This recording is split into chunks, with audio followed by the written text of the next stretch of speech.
guys, welcome back. I know you just saw my face last week, but we have Miko back in the house. What's up, girl? Hey, happy to be back, even though with Airpods, but that should be okay still. It'll be great. We figured out a way to meet virtually slash in person this week, and I feel like our listeners will be appreciative of that. So, one small step, guys. Alrighty. So, this week we are bringing you some of our favorite authors so that you guys can have a glimpse into what we read.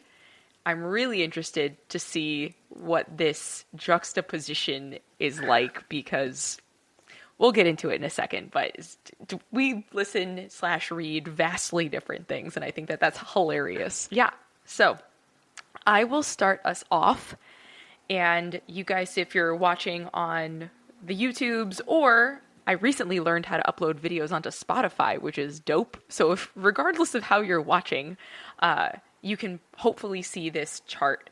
So my author I chose is Hannah Grace. And the way she phrases what she writes is a self-proclaimed fluffy comfort book author. I can personally tell you there is a decent amount of detailed spice in her books. There's like asking for consent in her books and open discussions about therapy within her books as well. So before we dive into the chart, just a little bit of background info on Hannah Grace. So she is an author from the UK. She writes adult romance, but like, okay, so there's detailed romance scenes, but the plot lines are really solid, if that makes sense. So judge me if you will. I love her books. They are a little smutty and I don't even care. I'm just going to self-proclaim all that right now. So Hannah Grace, she was born in 87. So math, I think that puts her in like her early 30s, mid 30s. She's 5 years older than me. How old is that? 36? Something like that. Anyway, she started writing during the pandemic, and she was saying that it wasn't like a life goal to write. It was just something that she like felt inspired to do during the pandemic, which I thought is kind of cool. And she did. Right? So she did. She wrote. And I believe her first book, Icebreaker, was self-published, and then it blew up on the TikToks. I don't have TikTok, so I don't understand how it blew up on the TikToks, but I feel like things just inherently blow up on the TikToks. So that is what happened with her first book, Icebreaker, and then it got picked up by Simon and Schuster, which is a major publishing house. I'm assuming they paid her well. And then she wrote another book from a different POV of one of the other people, like one of the other characters in her first book. And now a third book is coming out in like a month. So May of 2024-ish. So she's gained a decent amount of traction after that first book. And I think it's really cool because we're going to look at her chart. Obviously, you guys can read. But I don't have her exact birth time. I have her birth date. So I went through 4 different times of day, actually 5. I just didn't put the 5th one up here. I started at 6 a.m., then I did 9, and then noon, and then 3, and then 6 p.m. just to kind of see like where the day took her birthday. So this was the 9 a.m. chart. This is the noon chart. This is the 3 p.m. chart. And this is the 6 p.m. chart. So there are definitely some minor differences that occur throughout the day. But the thing that stays consistent, and that's really what I feel confident speaking to, is the 5-1 splenic projector piece of all of this. So there was only, I think the 6 a.m. one was a 4-1 line. So she still would have been a 4-1, or rather, she would have been a 4-1 splenic projector instead of a 5-1 splenic projector. So I don't know what time of day she was born, but just kind of based off of the knowledge that I've garnered from listening to a couple of interviews with her, I kind of have a better feeling of leaning more towards probably a 5 line than a 4 line. So just throwing that out there. Yeah. But depending, again, on the time of day, she either has a defined G center or an undefined G center. Most of the times during the day she does. So again, I'm not going to speak too much to the centers at this point and just keep it pretty high level with the 5-1 splenic projector piece of it. And I thought that was really interesting, right? Because Homegirl blew up on the talks. of ticks, the ticky talks. And if a five line is like, because now I'm finally understanding more about the five lines. Like since our initial discussion a couple of months back, I've had more five lines come into my life and I get to like spend more time with them on a regular basis. So I'm understanding the five line a little bit more. And as a projector, right? Like if she was invited into this, and again, I don't know what that instigator for her to start writing was, like initially, maybe it was just a creative outlet to kind of express herself, which I think is beautiful. But then obviously being taken on by Simon and Schuster and being invited to writing a larger series based off of these initial characters, she's really leaning into like what she's here to do, to make that impact as a five line, to make that impact as a leader. And my understanding is the research piece of it for her is less about the, so this is talking about the one line. The research piece of it is a little less on the like science math side of things and probably a little bit more on like the cultural, what is it like to be a college student at an American college, right? Coming from a British perspective. So I think she did a great job in her books, and I don't really want to ruin them for you, but Icebreaker and Wildfire are the two that I've read by her. Fantastic. Or listened to by her, because I'm more of a listener than a reader, just because I can walk with my headphones and get things done. But yeah, so that's kind of the overview of Hannah and her design to some extent. But I'd like to open the floor to you, Miko. I know you and I had chatted about my preference for books, and sometimes I go in and out of like romance book listening, but this is what I've listened to, like these two books I listened to back to back, and I think they're great. But yeah, I'd love your take on this and just kind of knowing a little bit from what I've talked about, like how does this resonate? Is there anything that does resonate, doesn't resonate? And I'm happy to have a conversation about this. Go. Well, I loved when we were talking about this.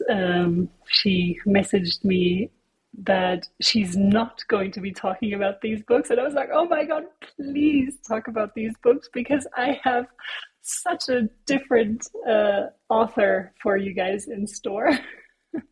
And I thought the contrast was just too good to not go with it. So regarding your preferences, there's also an entire app dedicated to this. I have no idea what it's called, but I know that one of my favorite true crime YouTubers, she mentions it from time to time because they sponsor her. So I will give you that name later down the line. But it's full of stories like that. Perfect. Yes. So regarding her chart, so we're going off the 9 a.m. one, I'm assuming. And she does have the 31st gate in an open throat. So I would be super interested actually to know who she was spending time with during Corona, if she was just by herself. Do you know this by any chance? She's married, so I'm pretty sure with her hubs. Okay, so her two dogs named Bear and Pig. Oh my God, okay. Or Pig. I feel like Bear is a nicer name to have. So, yeah, it would be really interesting to already know the influences that she experienced during Corona, because it will be, of course, it would have been a consistent energy, as we would be stuck in the same house for just a very, very long time, or in the same apartment. Also, if it's an apartment, then her neighbors play a role, depending on, for example, if you live in the same in one apartment and your bedrooms are next to one another, you will take on the energy. Like imagine your bed is on one side of the wall and their bed is directly on the other side of the wall. You will take on even that energy because your aura spans 6 meters, so your auras would still connect. So that is also an interesting piece. Random side note, our neighbors just moved out like 3 or 4 days ago, and my sleep has been significantly better since they left. Oh, wow. Bro. See? Yeah. And that's a townhouse. I don't know how thick our walls are, but like, that's wild. I doubt they're 6 meters, unless you live in a castle.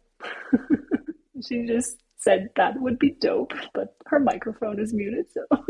So that is something to keep in mind. Corona was also planetarily, I would love to see what happened during Corona. I think Corona was generally a time where you either leaned into your talent or into your light aspects, or you chose to nourish those light aspects, those good sides of you, or you chose to step into your dark aspects and you really went down the rabbit hole. Either way you chose to go. So writing was definitely a good way to go, I would say, especially for her. I mean, she's having success with it, as it seems. I have not heard of her. I also like her name, Grace, for such an author. I know that's her last name, but yeah, I like that. I like that name for an author like that. And she has the 4426 channel, so she can in herself, and this is something that seems to stay consistent throughout the day. So she can in herself be the marketing force behind whatever she's being invited into. So what I also assume is that she may have had the creative inspiration. Maybe she was telling her husband some sexy stories to get him turned on, and then he said, "Oh, you should write that," or something like that. So this may have been one of the first invitations, or she just had this creative outlet and then she started writing, and then she shared it with her husband or some people close to her, and they were like, "Yeah, you should definitely publish that. People will want to write that." So this is also your invitation. It doesn't mean that you have to be invited for just getting started, but in order to have success, usually it is an invitation that you receive as a projector. We're talking about projectors here. She has as well the Grace gate 22, and I think that also stays consistent in all of the charts. In an undefined emotional solar plexus, yes, it stays consistent. And she has this 44th gate, the marketing channel, part of the marketing channel, in her unconscious sun. So also a very, very powerful placement for the marketing aspect of things. It's also, the spleen is heavily defined. There are only 2 gates that are quote unquote missing. But yeah, it's a very intuitive, instinctive channel, instinctive center to have. It can have a lot of fear stuck inside of her or it. The 57 sometimes is defined, sometimes it is not defined, which is where we either get the 5710 channel or we don't get it. So that means she either has a defined G center or she doesn't. She has she has an undefined head and ajna, so there's a lot of inspiration flowing through, an open throat, so she can just mold her words in different ways. However, the I lead part is her strongest outlet, or her strongest way to connect with the throat in the first place. So sometimes it may be defined, other times it may not. And if we would know her husband's chart, we would also understand if maybe he bridges, or he connects, not bridges, but he connects her 12th gate with the 22nd, her 33rd with a 13, her 8 and 1, her 7 and 31, or her 48 and 16. So there are many possibilities. Or even the 1156, the storyteller, could be that one that was connected in some way. So yeah, there are many, many possibilities. An interesting chart. I'm just seeing it for the first time, as I didn't know that you were going to do her, but very interesting. I really appreciate her as an author. Like in one of the interviews I was listening to, so she's like a medium millennial, right? Like not an elder millennial, like a pretty like in the middle millennial. And she was saying she wanted to write these books with therapy just being woven into the storyline. There's like disordered eating in there with some of the athletes as well. There's challenges with parents, right? Like I feel like I need to explain, right? Like it's not just like a spicy romance novel, right? Like it's more than that. There's a lot of complexities woven in. And I think she does a really good job of being a leader, like, because you said, right, the I lead piece of it. So that I feel like that definitely comes through in some way, because what she wants to do is write this narrative for the Gen Zers who are her audience at this point, like the 15 to like 25-year-olds who are going through this time in their life, because it's written about like college students, right? So like the 18 to 22-ish year old. That's who it's written. That's who the main characters are. So like leading with consent, leading with like having open discussions about therapy and seeing toxic friendships, and not just female-female friendships, but like female-male friendships, and seeing how platonic friendships can just be really supportive between males and females. So it's really cool dynamics within the book that I feel like she's probably leaning on life experiences just from the conversations that she had within the couple of interviews that I listened to. Leading a little bit on life experiences for some of this. But it's also really cool that she's able to write the narrative that our age group didn't necessarily have a decade plus ago to read and listen to, you know? So it's really cool to be able to see our generation or people of our generation changing the narrative for future generations to have more healthy, successful relationships. And again, maybe add in a little bit of spice as well. Hey, yo. That does sound really interesting. I love that idea, especially because the Opportunity Program was created actually with teenagers in mind as the first step. And for me, one of the most important things was actually sexual education, because I felt that understanding yourself sexually and understanding also the opposite sex, if that's what you're interested to, or even if you understand yourself and you're interested in the same sex, that's very helpful. So just understanding the sexual aspects and connecting with the sexual energy is something that gives you so much self-confidence. And it doesn't mean that you have to go out and sleep with everyone. It's just really understanding your own body and your own needs and wants and being able to freely express these things. And I think the sexual education is just not correct. It doesn't give you this self-confidence, and you just, my sexual education, I don't even really remember it, because it was just once for a few hours in school. I'm talking about, yeah, I'm not talking about anything else. I'm just talking in school, and they threw us a condom and a banana. They literally did that, and they told us to put that onto the banana. And the other thing was that we had a book about, it was, I think, a kid getting to understand this from their parents. Like they were given the sex talk from their parents, and I think maybe how their baby brother or baby sister was created or something like this. So really, really just not helpful at all. It doesn't help you to understand. I only found out that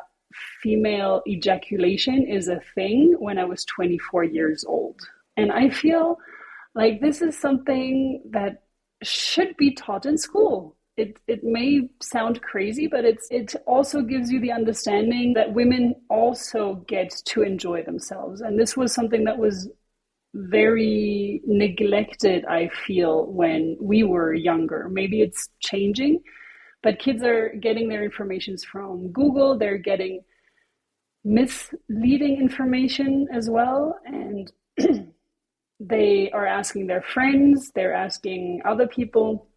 They're looking at TikTok a lot. So there's a lot of information out there, but if it's the correct one and if it's the supportive one, that's a whole different story. So having someone write a series about this and also intertwining it with the normal, or often, this is, I said, normal, it shouldn't be normal, but it's just the norm at the moment that teenagers are going through so many challenges, and anorexia being spoken about is huge. It's great.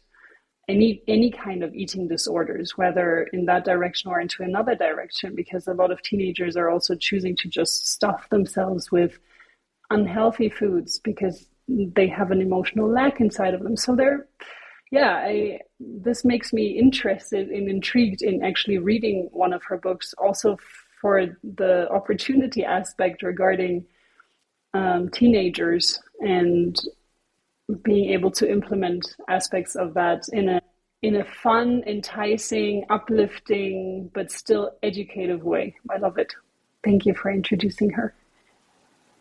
Yeah, and I think a lot of the topics can be heavy, but they're explained with such like an ease and flow that it's part of normal life rather than like harping on the fact that she has an ED or a disordered eating pattern. Like she just gets hangry a lot, right? And then realizes it towards the end and then gets the help that she needs.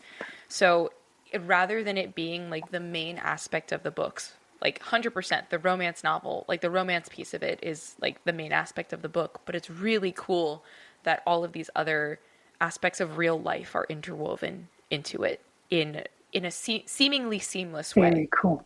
Love it. Should we move to my author? Should we switch gears completely? Is that what you're asking? Yep. Let's go 180 degrees into the other direction. All right, guys, just for some perspective, my author was born in 1987. Miko's author was born in 1900. Just throwing that out there. So who'd you choose, buddy? I chose Antoine Saint-Exupéry.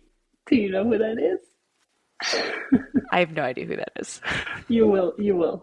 Give me a second. So, he was born in 1900 in Lyon in France. And he wrote, I think it's the most translated book in the world. If like apart from the Bible and the Quran and things like that. After those books, you have him. It is the author. No, wait. I'm going to tell you a little bit about backstory first. Yeah. So he was born in a family of 3 sisters and 2 brothers.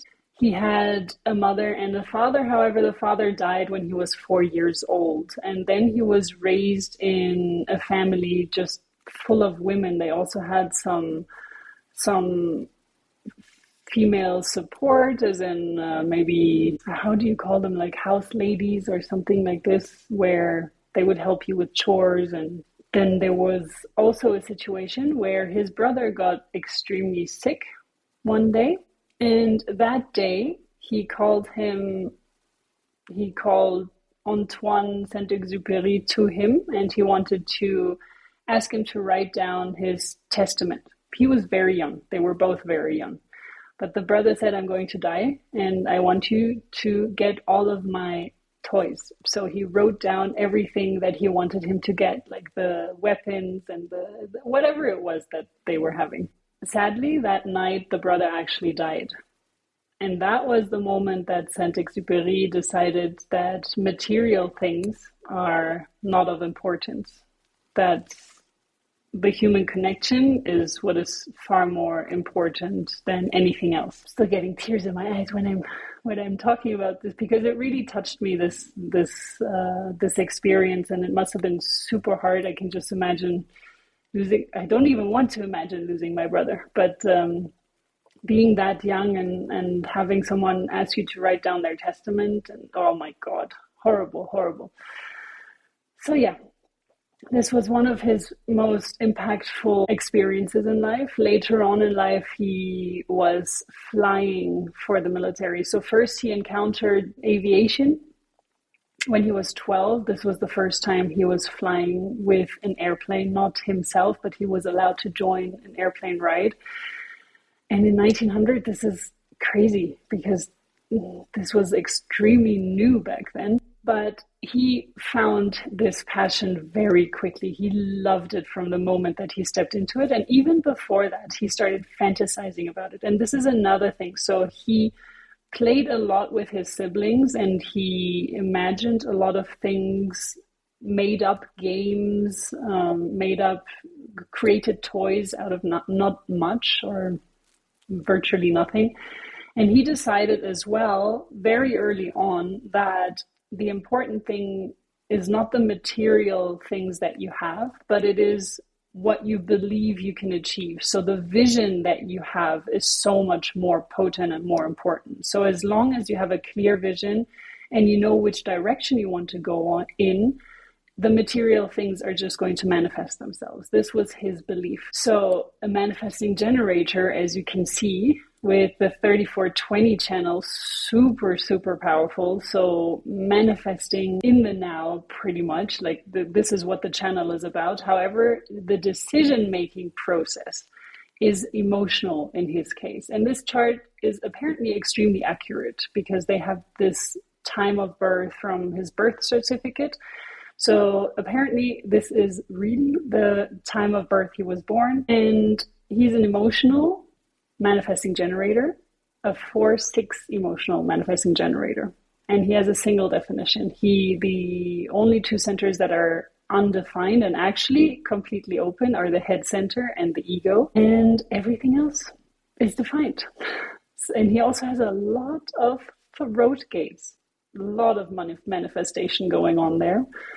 He has the energy coming from the spleen, going through the root, going up into the throat, and then also coming down from the ajna from the 1762. He was someone that would write his stories and write them over and over and over and over again until it is perfect.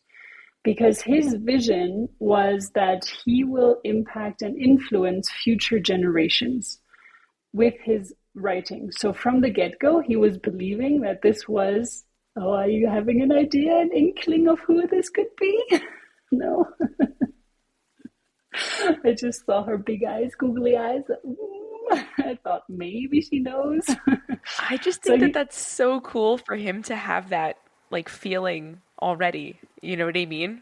Like, yeah. I feel like when people write, it's not always with the forethought of, I'm going to make an impact generationally, you know? So, okay, continue. I'm on the edge of my seat. Yay. I hope everyone listening as well. So he would sometimes write it 20 times or 30 times over and over and over again until he felt it was perfect, until he felt he found the right words to express what was important for him to express. So, as you know as well, 1939, World War II started. So he was involved in all of this as well. He joined the military when he was young. And then he was called into the military over and over again. He flew as well for the postal service. So this was one aspect that he loved because he kind of combined writing and aviation. And he also started writing his own books. However, there was a situation where he crashed and he made two very important close friends. And one of those friends crashed. I think this was the situation where one of his friends crashed in the desert, and then he went to try to find him. It's either that this situation happened that he went to fly and find his friend. He was looking in the Andes over for forever to find his friend, and then he found him, and then he took him back. And I don't know if this was the time where he was also stranded, but there was a time where he crashed in the desert and he was going without water for a very long time, 4 days, until someone found him. And this person then provided him with water. However, this time of not having water and being stranded in the desert is where he came up with his most influential book. And that is because he always wanted a son. And this moment was where he was encountered with a little blonde boy who was telling him very wise and insightful things. And this is how he came up with the story of The Little Prince. So he is the author of The Little Prince. It is one of the most translated books. It is a book that people start reading at the age of childhood. And what happened with me is that I did read this quite a few times in my life. I've read it over and over and over again, and it came in different time periods. What I love about it is that kids can understand it, and you will always get a deeper or another meaning out of it. This happens with every book, honestly, that no matter when you read it, you will pick up different things from the book. But to me, The Little Prince is just so magical because it has so much wisdom inside, and you can take pretty much any sentence out of it and you will find a deeper meaning in it. So I would like to read a few quotes from this book because I really love it. So the first quote is, "And now here's my secret, a very simple secret. It is only with the heart that one can see rightly. What is essential is invisible to the eye." And this is again going back to one of the first experiences, that most traumatic experiences that he had with his brother, where he's going away from the materialism and he's going into the connections between humans, or things that the eyes can't see, but the heart can see and feel. Then another story was that the little prince, he has a rose that he keeps taking care of. And in this connection, I think the fox comes at this point in time, and he's wondering why he's taking care of this rose so much. And the little prince answers or explains that it is the time you have wasted for your rose that makes your rose so important. So again, it's not about the material or the rose itself, but it is how you connect with it and what you've put into it, what the time and effort. So I wouldn't say, personally, I wouldn't say wasted. It's just the time you've put into the rose, but it's still beautiful. And he keeps going back to this material aspect. So another quote was, "The most beautiful things in the world cannot be seen or touched. They are felt with the heart." And then the little fox says, "People have forgotten this truth." The fox said, "But you mustn't forget it. You become responsible forever for what you've tamed. You're responsible for your rose," which is also a really interesting thing. So the background to this is that the fox starts to feel a deeper connection with the little prince. And then there's also a sheep that is coming into the picture. And then there's this rose. And there are all these things that the little prince is connecting with on a deeper level. And the fox is basically saying that you're becoming responsible for the things that you're taming, quote unquote. So for the things that you're connecting with on a deeper level. So you're taking on the responsibility, and whether it's friendship, whether it's family, whether it's people that you just take into your life, you automatically become responsible. And in this connection, I would like to go to Sadhguru, who's taking this word responsibility apart. Instead of taking it together, you basically have the ability to respond. Responsibility. And that is, to me, one of the most powerful things that I have learned in my life, because having responsibility is having the ability to respond and having the choice to respond. So no matter what is happening in your life, you always have the ability to respond and the choice to respond, or you have the choice not to do so. So stepping out of something or stepping into something. So you can lean back and say, "Oh my God, life is so horrible and everything is happening to me." Or you're taking on the warrior mode and you're saying, "No, I have the power, I have the ability, and I can change things if I want to change things." It doesn't mean you have to get involved into everything, but you can always change whatever it is that you're facing. So this is just a little bit about Saint-Exupéry, one of my absolute favorite authors of all time. I've never read this book, but as you were, I know the surprise on your face. I just downloaded it on Libby, so I will be reading it this week. I'm excited now, because it sounds like it's quote unquote a children's book, but there are so many deeper life lessons. Like in The Alchemist, right? Like I had to read that in high school, but I've also reread that like as an adult, and it hits so different. So the way you've described this, I feel like The Little Prince would be very similar in that sense. Yeah, and it's so easily written, or understood. The words are simple, but the the meaning or the impact is so profound. Yeah, you're going to love it. Okay, and for I'm everyone that excited. hasn't Next read week, I that, will give you a full breakdown of. yes, Wait, what's your PSA? Go for it. no. For everyone that hasn't read this book and that is listening, I would highly recommend you download it as well as an audiobook, or you buy the actual book. It's really worth having, and even if you don't keep it, you can gift it to other people. It's really, really fantastic and easy to read. Love that. Very cool. Yeah. How old were you, do you think, the first time you read The Little We've Prince? always had it. I think my parents they always had it. So I must have been not even able to understand what they were telling me when they were reading it to me.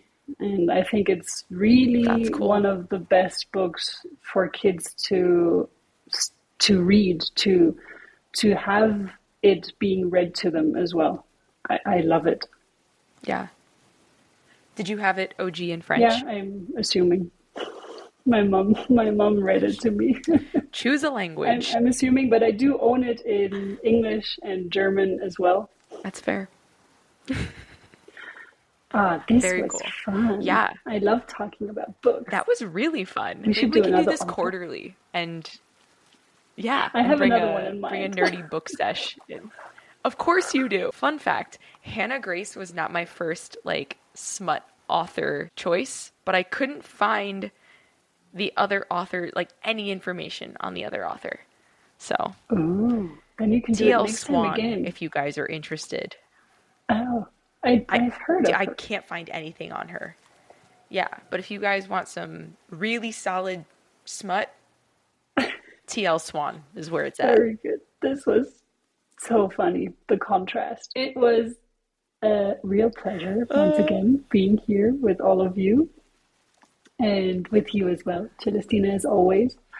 I hope you enjoyed this episode. And if you want to connect with us or have some recommendations on topics, just hit us up on Instagram at HeartcoreHD. And we hope to see you next time. Thank you for listening. Ciao, guys. Bye.